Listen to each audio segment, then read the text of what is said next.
Well, thank you very much, everybody. We have a extremely respected man in the Oval Office today, and a friend of mine for a long time, a very good friend of mine. And I'm very proud of the job he's done. What he's done is incredible in terms of human rights and everything else.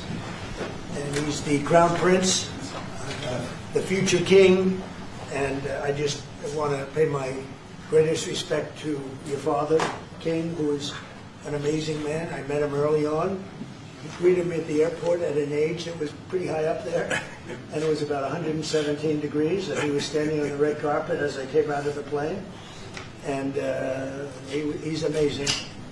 And when I met his brilliant son, it was at the Oval Office. Shortly thereafter, you came in representing the country, and I called the father. I said, "This guy is fantastic." And I don't know if that helped you or hurt you, but obviously it couldn't have hurt too much, because here you are, right? But we had a great meeting, and the office has changed quite a bit, and we inherited a mess. You actually told me you thought the country was in big trouble. I'm not going to use the exact word that you use. I refuse to say that you thought our country was dead a year and a half, 2 years ago, but our country was in trouble, and now we have the hottest country in the world. You said that also. And we do. We have the United States is right now the hottest country in the world. And between the tariffs and the election, November 5th election, we've done things that nobody can believe. $21 trillion will be the amount invested in the United States or committed to invest in 1 year. So I'm here 9 months, and we're up to almost $18 trillion. Biden, as an example, the Biden administration, if you call it that, it's not to me, it was the Biden lack of administration. They were less than $1 trillion for 4 years. We're going to be $21 trillion for 1 year. I think that's hard to believe. The biggest in history was a certain country, $3 trillion. We're going to be $21 trillion. On top of that, prices are coming down. We inherited a mess with high prices. The worst inflation in the history of our country. We had inflation that was a single full 4 years, the worst inflation in the history of the United States. Gas prices through the roof, and that's after destroying our petroleum reserve, which was meant for wars and big emergencies, not to try and win an election. They opened up the reserve so that people get $3 less in gasoline, and it didn't work. They got about 3 cents less. Because as big as those reserves are, they're peanuts when you're talking about that kind of traffic. And we're rebuilding the reserves. We're doing all of this, and we've done a job. We're also bringing down prices very substantially, and we've already brought them down very, very substantially. Gasoline is way down. I think you'll be seeing $2 gasoline, but we're now at $2.50, $2.45. Some are lower than that. It was $4.50, $5, $6, $3.50, $3.75. Under Biden, all different numbers, but way high. And we have energy way down. But the biggest thing to me, because I know what it means in jobs, is the fact that we're at over $17 trillion, Scott, and we expect to be around $21 trillion in 1 year. And that's many times bigger than in history. The highest number was $3 trillion. And we're going to be at $21 trillion. That means new plants, new AI, new auto plants. We have auto plants coming in from Canada, from Mexico, from Germany, from Japan. Toyota just agreed to invest $10 billion on new auto plants, all American workers. We've never been in a position like this. You can go back to the beginning. Our country has never been in a position like this, and it really is because of the fact that we use tariffs to bring all this money in. And you're going to see the results in a year when these plants start to open up. We have more plants under construction now than at any time in the history of our country. And these are big plants. These are the biggest plants anywhere in the world. And I want to thank you because you've agreed to invest $600 billion into the United States. And because he's my friend, he might make it $1 trillion, but I'm going to have to work on him. But it's 600. We can count on 600 billion. But that number could go up a little bit higher, yes, or I don't know, we'll see. But we appreciate it very much. So Saudi is going to be investing at least $600 billion, and that means investments in plants, in companies, money on Wall Street, and what it really means for everybody that really counts is jobs, a lot of jobs. We have a lot of jobs. So I just want to thank you. We've been really good friends for a long period of time. We've always been on the same side of every issue. I think we've done a great job in wiping out the nuclear capacity of Iran. Nobody else could have done that. No other president would have done it. We had the pilots in the Oval Office right here. We were celebrating a very successful attack. So I had them in with that beautiful B-2 bomber that's over there. And they said, sir, for 22 years, we practiced this attack. Our predecessors, these were very young guys, so 22 years, they said our predecessors and us practiced the attack on Iran. But no president ever gave us the go-ahead. 3 times a year they went out and they practiced the attack. Nobody let us do it until you came along, and I let them do it because it was the right thing to do. You can't have a nuclear Iran. And so we put you in a very good position. But I just want to say it's an honor to be your friend, and it's an honor that you're here. And if you'd like to say a few words, but thank you very much. Well, thank you, Mr. President. This relation has been a relation for about 9 decades, and we've been working together for a long time. But today it's a very important time in our history because there's also a lot of things that we're working in the future. We believe in the future of America. We believe in what you're doing, Mr. President, is really creating a lot of good things and good foundation to create more economic growth, more business in America. And it will also your work for the world peace. I believe, Mr. President, today and tomorrow we're going to announce that we are going to increase that $600 billion to almost $1 trillion of investment, real investment and real opportunity by details in many areas. And the agreement that we are signing today in many areas in technology, in AI, in earth materials, magnet, etc., that will create a lot of investment opportunities. So you are doing that now. You're saying to me now that the $600 billion will be $1 trillion. Definitely, because what we are signing to facilitate that, and I like that very much. No, that's great. I appreciate that. That's great. We're doing numbers that nobody's ever done. And in all fairness, if you didn't see potential in the U.S., you wouldn't be doing it. Definitely. You don't want to lose money. As you said, Mr. President, it's the most hottest country in the planet. But what you're creating is not about opportunity today. It's about also long-term opportunity in South America that will affect American economy positively in the next coming decades. Preparing the right foundation of emerging technologies, that's a game changer for America in a good way, and we want to be part of it. Yeah, we're doing really well. And this, you don't see what we're doing so much because we have, although the construction industry sees it. If you look at Caterpillar, who's been incredible, the tractors, everything else, the numbers that we're doing in construction are unbelievable. Some of the plants that we're building, AI, and they're building their own electric with the plant. I gave them the right to build their own electric with the plant because no country, frankly, will have this. China's working very hard to produce enough electric, but we're beating China substantially at AI, which is a big thing. And we had a great meeting 2 weeks ago with President Xi, but on AI, we're doing well. And I have a man, David Rommel. Yes, sir. David, could you say a few words about what you're seeing on the job front and all of the some of the assets, and also how we've been helped by the Saudis in terms of the kind of investment they've made, please. Yeah, most certainly. Thank you for the opportunity. I am a facility leader for GE Vernova, and if you look at the landscape for GE Vernova investment, over $750 million in the U.S. focused on true manufacturing jobs here stateside. We're looking at tripling the output of our Greenville, South Carolina facility, where we make the gas turbines that are supporting U.S. needs as well as the Saudi Arabia needs. Right. So real jobs, $300 million in gas investment, resulting in over 500 pieces of new equipment being installed in the Greenville, South Carolina facility. That translates into roughly 1,800 jobs across the board for GE Vernova as we try to scale capacity to be able to meet this demand. Along with that, we're partnering with local communities to build the skill set that's required to meet these capacity needs. So that talent pipeline is incredibly important. So it's real jobs in the manufacturing space. Well, you've been great, and thank you very much. And we love that state. I won that state by record numbers. I won a lot of states by record. Texas, a lot of them by Indiana. We're working with Indiana or something right now. We won that. We won a lot of them by records, but that was one of them. I want to thank you very much. Say hello to everybody. Great job. You're doing a great job. Thank you. Appreciate it, Mr.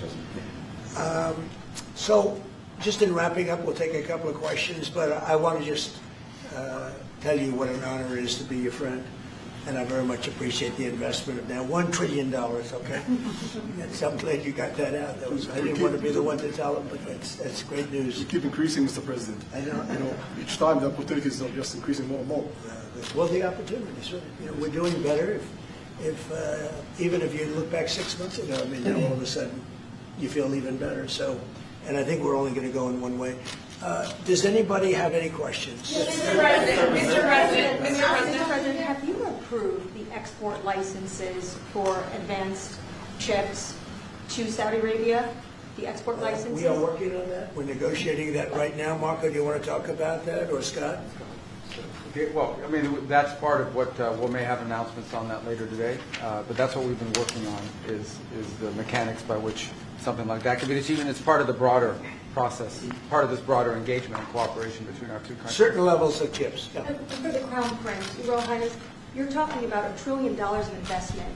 Could the kingdom continue to do that with oil prices in the mid-60s? Yeah, we are not creating fake opportunities to, please America, please President Trump. It's real opportunities.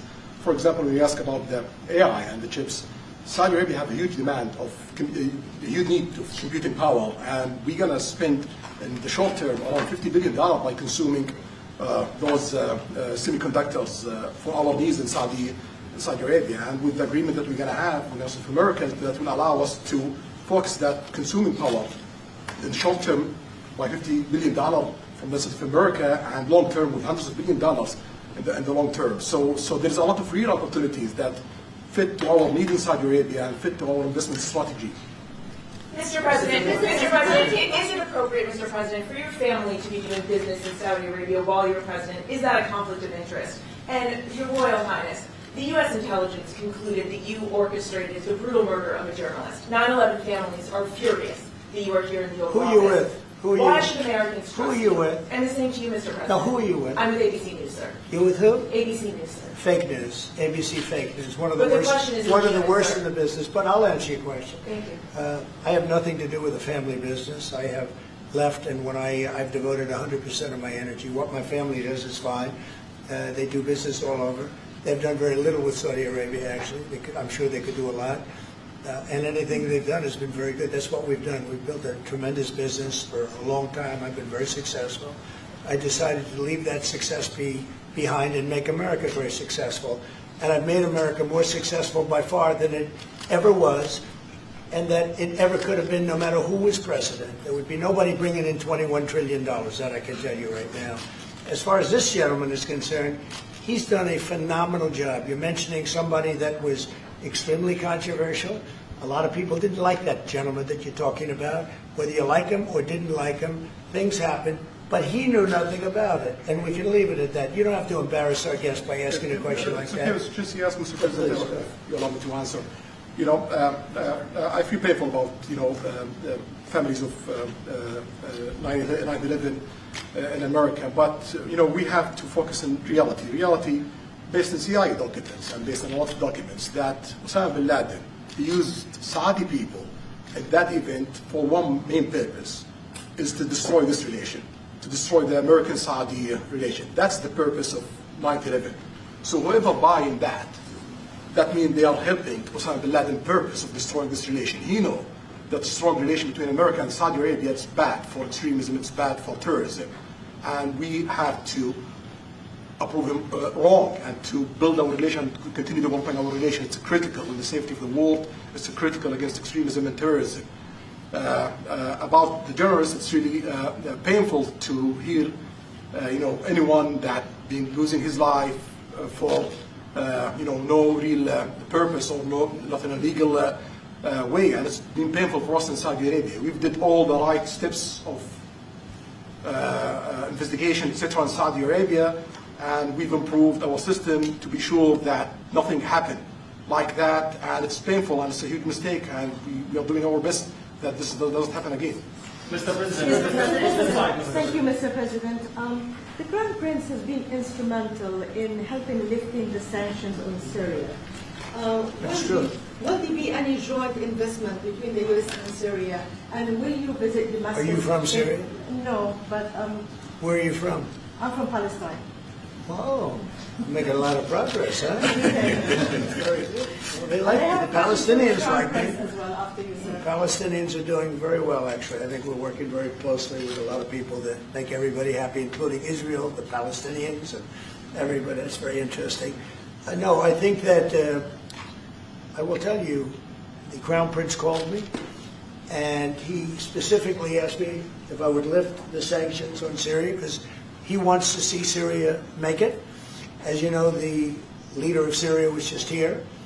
We had a great meeting, and he's a strong guy, and I guess you need a strong person to run it.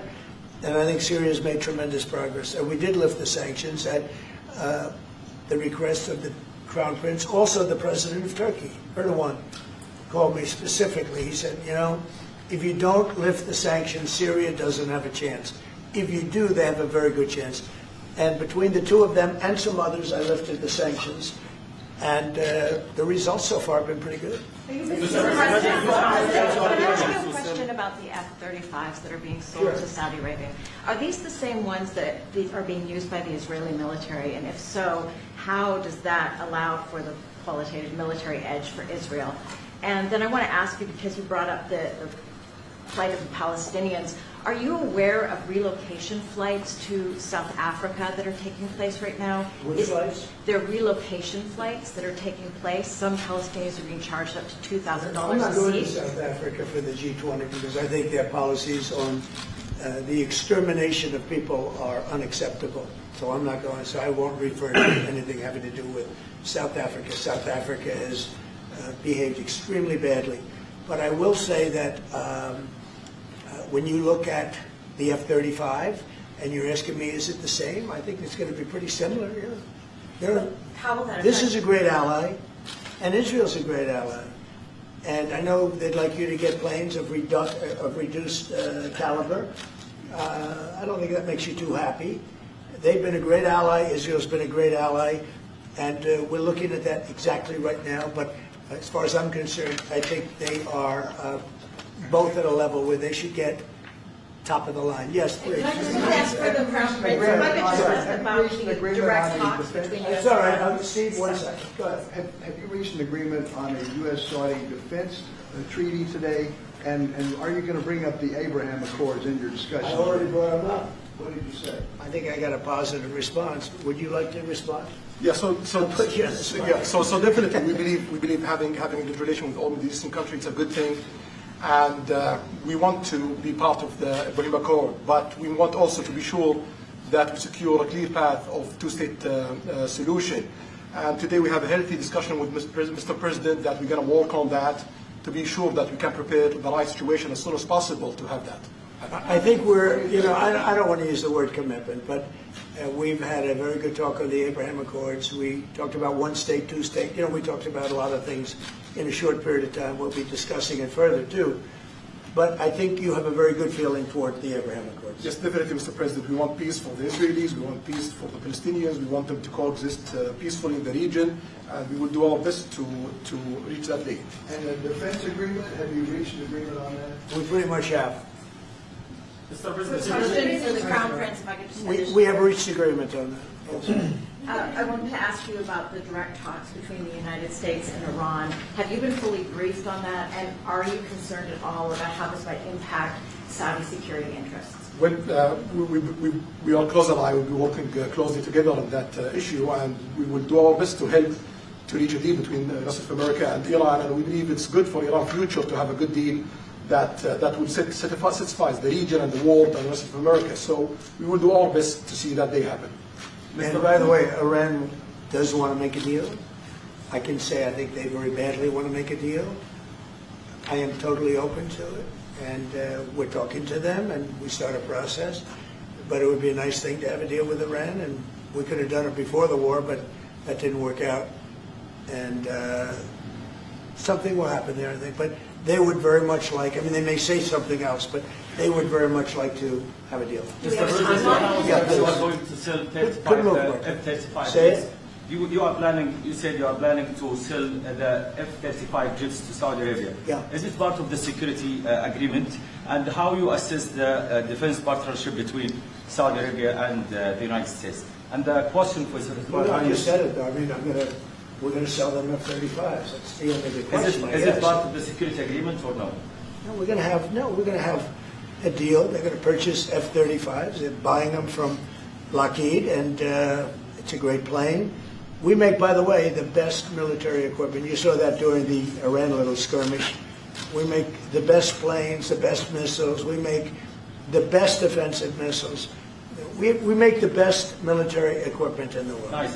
For His Royal Highness, I'd like to ask you about how you see the cooperation between the United States and Saudi Arabia in the advanced technological field, especially AI, and how it will support Saudi Arabia to serve its goal to achieve the vision of 2050. Well, I will try to answer that in short, but definitely there's a lot of interest in many industries between Saudi Arabia and America, and we are signing a lot of agreements in different areas that will really add value to American economy, but also will add value to us in Saudi Arabia. And AI, it's critical for us because one of long-term problems that we could have is lack of workforce. As you've seen in the past few years, some of them have reached 30% of the global migration to Saudi Arabia.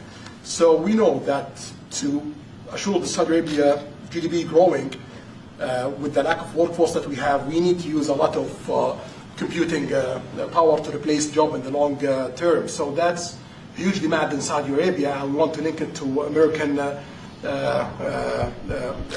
private sectors and getting the supply from America. So there's a lot of opportunities in that area. And we're also involved in AI in Saudi Arabia. So we're working, and we're leading by a lot on AI. Actually, a lot. China would be in second place, but we're leading by a lot. And I have to say this, and our relationship with China has been very good. And as far as buying our farm products, they're pretty much on schedule, Scott. I'd like you to call them, say if they could speed it up. Sure. Okay, but they're pretty much on schedule. Mr. President, please. If I may, I have a question for both the Crown Prince. Who are you? Faisal Abbas from Arab News, Saudi Arabia. Your Excellency. You should be a friendly question. Your Royal Highness, just picking up on something you just mentioned about how some people try to destroy the relationship between Saudi Arabia and the United States. Perhaps, since the launch of the vision, we've been used to having the bigger picture and that everything fits into the bigger picture. Might you want to elaborate a little bit about where is the relationship, the bilateral relationship, the strategic partnership between Saudi Arabia and the United States heading, and what's the big picture there? Well, I don't think it's a relation that we can replace it from the Saudi side or the American side. It's a critical relationship for our political attempt, for our economical attempt, for our security, for our military, for many things. And it has been there for 9 decades, and the opportunities that we have today, it's huge, and it seems that it's going to get deeper in the next few decades. And what we are having today and tomorrow with President Trump, it's really a huge new chapter in this relation that will add value to both of us. When you think about it, I'm just sitting here. You're with the future king, a man who's respected by everybody, a man that doesn't have to be doing this, really. I don't have to be doing it either. And yet we're sitting here taking questions. We didn't say, oh, you can't talk about this thing. And there's never been transparency like this, even in his country. But there's never been, in our country, that's been acknowledged. But we didn't put restrictions. And I'm saying it's sort of wonderful to be taking questions from all over the world. Everybody's here. This is just a small group representative of tremendous numbers of media that are outside, that are very jealous that these people were so selected. But they're representing a lot of people that are outside. I think it's terrific that we can be sitting here being this open, and I think it's really a wonderful thing. If you don't mind, I have a personal question for you. Okay, here we go. I should have said that. So apart from everything you mentioned in your opening remarks, you forgot to mention that you've de-escalated 7 wars since you started. At least in our part of the world, you are seen as a peacemaker. And adding that to all the executive orders and everything else you've mentioned, I really have to wonder, you, in your speech in Saudi Arabia, I was there, you said that His Royal Highness does not sleep at night thinking how he does things better. We wonder in Saudi Arabia, how do you manage your own time, and what's your formula for managing? He does not sleep much, and I don't sleep much. I think we have the same schedule. We're thinking about our countries. And if you sleep a lot and you're president, we just had one that slept more than any president. He broke every record. He sleeps all the time, during the day, during the night, on the beach. The only guy could fall asleep on the beach with the press watching. No, he's not a sleeper. I'm not a sleeper. We don't. We talk at night. We can talk. I can call him almost any time. He goes, "Hi, how you doing?" It's like the craziest times. But no, when you love your job, when you love your country, and when you're in a position like we are, future king, highly respected, crown prince, and in my case, president, you're thinking about your country. You're thinking about making America great again. We're thinking about keeping Saudi Arabia strong and vital, in a pretty tough part of the world, tricky part, right? Tricky part. A lot of tricky people. But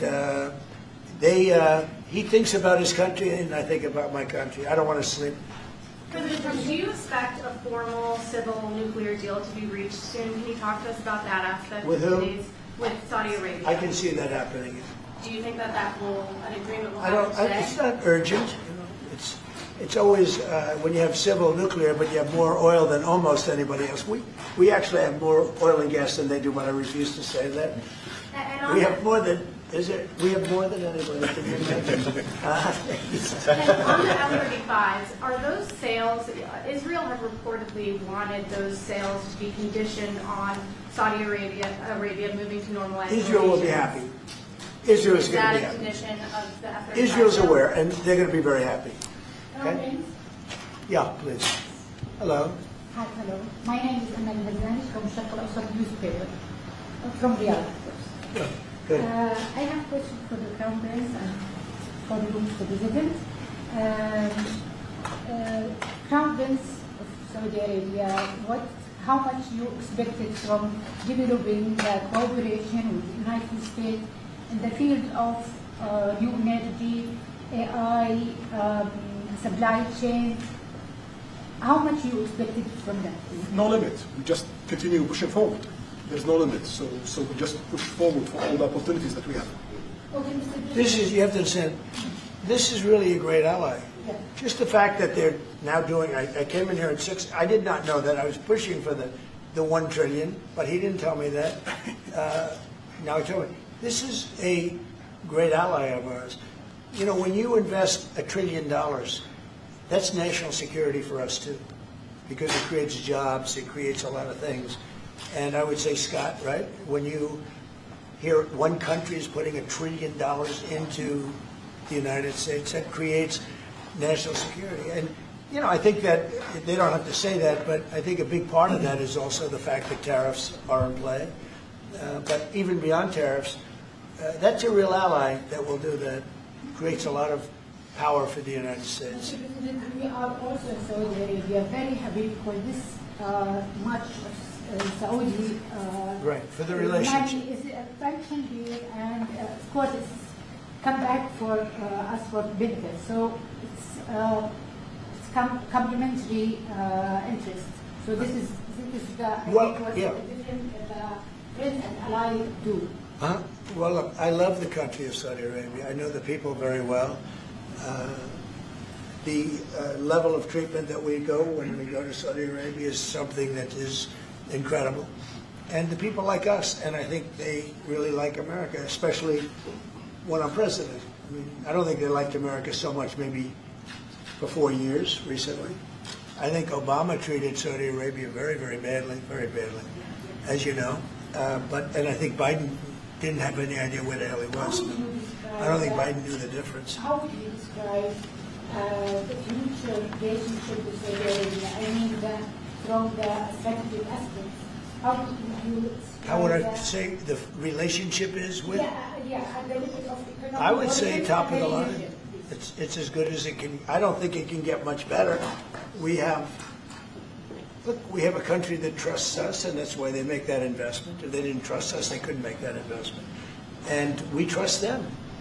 They've been very reliable. Now I rebuilt our military in my first term, and we spent trillions of dollars, and we gave away some of it in Afghanistan stupidly because we had stupid people running our country.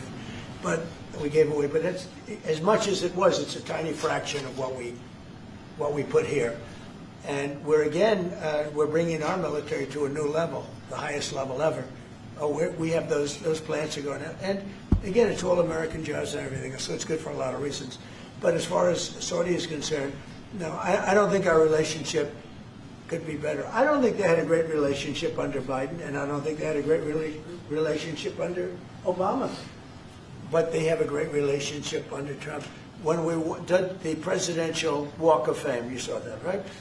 And we're walking, and I asked the Crown Prince, so outside of Trump,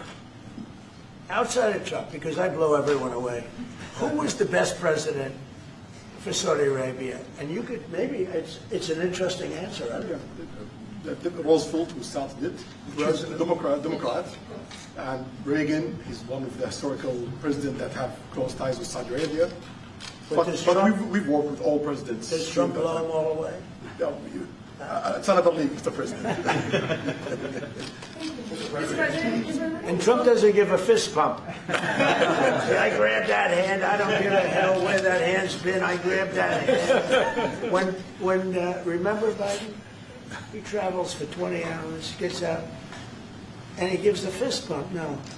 When you get out of the plane, and you got the future king and the man who's one of the most respected people in the world, you shake his hand. You don't give him a fist bump, right? We don't want to ask you about that, but I can't imagine you were thrilled. You were like a little bit surprised. He's a fantastic guy. You don't do that. Yeah, please. We're getting closer to the end of the year. Have you started the interviews for the Fed chair? Yes. Who have you interviewed? I think I already know my choice. Who is it? Well, I liked him, but he's not going to take the job. He refused. You like Treasury better, right? Much better, sir. So we are talking to various people, and frankly, I'd love to get the guy currently in there out right now. But people are holding me back. He's done a terrible job, hurting housing a little bit. The truth is, we've been so successful, we've blown past his interest rate stupidity. He's been wrong. That's why I call him too late. He's too late. Jerome Too Late Powell. He was recommended to me by a guy that made a bad choice. And it's too bad. But despite that, it's having very little impact because we have all of these things happening. But it has an impact on housing to a certain extent. He's a fool. He's a stupid man. But we have some very good people. Yes, sir. You'll be sitting down with them in the near future. And we have some surprising names, and we have some standard names that everybody's talking about. And we may go the standard way. It's nice to every once in a while go politically correct. But we have some great names. Steve? Have you talked to President Maduro of Venezuela yet? Are you still open to that? He wants to talk. Yes, sir. Yeah, I'm open to talk. I talk to everybody. But no, he wants to. They treated us very badly. They sent all of their prison population into the United States, and we're getting them out rapidly. But he sent all of this, and he sends drugs into the United States and other things. No, he treated us badly. He was dealing with a bad president, and he was able to get away. We have now, I think we have the strongest borders anywhere in the world. Nobody's coming in unless they come in legally. We've taken very weak borders where millions of people came in. For the last 6 months, I don't do these reports. They say 0 people have been able to come in. Is that pretty good? I don't know if that number's right, but it's pretty Mr. good. President, why wait for Congress to release the Epstein files? Why not just do it now? You know, it's not the question that I mind, it's your attitude. I think you are a terrible reporter. It's the way you ask these questions. You start off with a man who's highly respected, asking him a horrible, insubordinate, and just a terrible question. And you could even ask that same exact question nicely. You're all psyched up. Somebody psychs you over at ABC. They're going to psych it. You're a terrible person and a terrible reporter.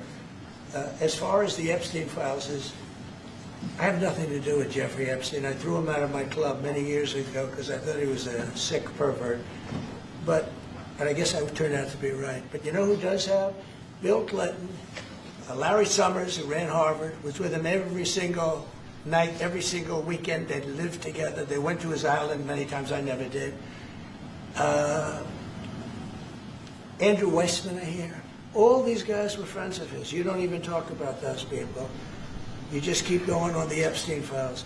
And what the Epstein is a Democrat hoax to try and get me not to be able to talk about the $21 trillion that I talked about today. It's a hoax. Now, I just got a little report, and I put it in my pocket, of all the money that he's given to Democrats. He gave me none, zero, no money to me. But he gave money to Democrats. And people are wise to your hoax. And ABC's, your company, your crappy company, is one of the perpetrators. And I'll tell you something. So why not just sign it now? I think the license should be taken away from ABC because your news is so fake and it's so wrong. And we have a great commissioner, chairman, who should look at that because I think when you come in and when you're 97% negative to Trump and then Trump wins the election in a landslide, that means obviously your news is not credible and you're not credible as a reporter. So I've answered your question. You should go and look at the Democrats who received money from Epstein, who spent their time. Larry Summers was with him all the time. That creep, the fund guy, was with him all the time. What's his name? Reid Hoffman. Who? Reid Hoffman. I don't know Reid Hoffman, but I know he spends a lot of money on the radical left. Reid Hoffman, in my opinion, should be under investigation. He's a sleazebag. And those are the people, but they don't get any press, they don't get any news, and you're not after the radical left because you're a radical left network. But I think the way you ask a question with the anger and the meanness is terrible. You got to go back and learn how to be a reporter. No more questions from you. Who else has a question? Prince, very quickly, I want to ask you, how much money is Saudi Arabia giving for Gaza reconstruction? Well, we have a discussion about that. Still, there is no amount being It'll be a lot. named, but It'll be a lot. we will definitely help. Yeah, he's got to. It's very important to him. And a quick follow-up, the International Security Force, given your pledge there would be no U.S. boots on the ground, what is the U.S. role going to be in that? And how do you sort of ratify the allegations that this could undermine Palestinian sovereignty and even the path to statehood? Look, I think we're going to get along great with the Palestinians, and we know their leadership. We just had a very, you hate to say war, but it was a war, very, very successful. And you could say really it was on behalf of everybody. We did that on behalf of everybody. And the outcome was extraordinary because we had the best pilots, the best equipment, the best planes, the best everything. And Israel bought the best equipment. They bought it from us. Everything's from us. It all starts here. This office, I was talking to the Crown Prince a little while. You walk into this office, for somebody from the outside, the Oval Office, it's the most powerful place in the world. You're standing right now in the most powerful place in the world. And no matter how big you are, these are the biggest people, the richest people. They walk into this office. It's special, isn't it? Look at him. He's so happy to be here. But you walk into this office. It's the Oval Office. And we've done a lot of good with this office. I've stopped actually 8 wars. I appreciated your question before. But I've actually stopped 8 wars. I have another one to go with Putin. I'm a little surprised at Putin. It's taken longer than I thought. But we stopped India and Pakistan. I could go through the list. You know the list better than I do. I'm very proud. And I stopped one that was almost ready to start again. You know, there was one that was ready to start, and they're doing very well. So it all took place right here in the Oval Office, whether by telephone or whether by they came in. Many of these leaders have come in, and they signed their peace deals right here in the Oval Office. So no matter if it's the biggest business people in the world or the greatest leaders in the world, the biggest leaders in the world, like the gentleman on my right, everybody walks into the Oval Office and they say, wow. And now, by the way, the Oval Office is in the kind of condition that it should be in. Whether you look at the walk or the marble floors or anything down the road, we're fixing the White House and we're building one of the greatest ballrooms ever to be built. We have an event tonight and we're going to have about 118 people because we have a very small room. For 150 years, they've wanted a ballroom, and now you're going to get a great ballroom. And I have to say, I probably made a lot of enemies because in your honor, we're having a dinner tonight, a beautiful dinner tonight, and we have a very small room, right? It's called the East Room, and it's beautiful, it's lovely, but it's like for a little cocktail before you go into a ballroom. It's a very small room. They've wanted a new ballroom for 150 years. We could have sold the big ballroom out 3 times in honor of this gentleman. So I made a lot of enemies because I have a lot of people that are invited tonight or are unable to come because of the size constraint. But you know what we'll do before I leave office? We'll have another dinner because we'll have it ready long before I leave office, and it's going to be beautiful. It's you know, it's a very popular thing what we're doing. And by the way, no government funds. It's all put up private money, all private money. And in the case, I think it's there's a restriction on foreigners. Otherwise, I could have asked you just for a check. Okay? But there's a restriction. These are all private individuals that put up a lot of money to build the ballroom. Not one penny is being used from the federal government. So it's really a nice thing. But I look forward to it. I just pointed it out. If this would be a perfect night to have that ballroom open, Susie. If we had that open, we'd have a lot of people very happy. Right now we have a lot of unhappy people because they all want to be with us tonight to honor this great man. Thank you all very much. Thank you.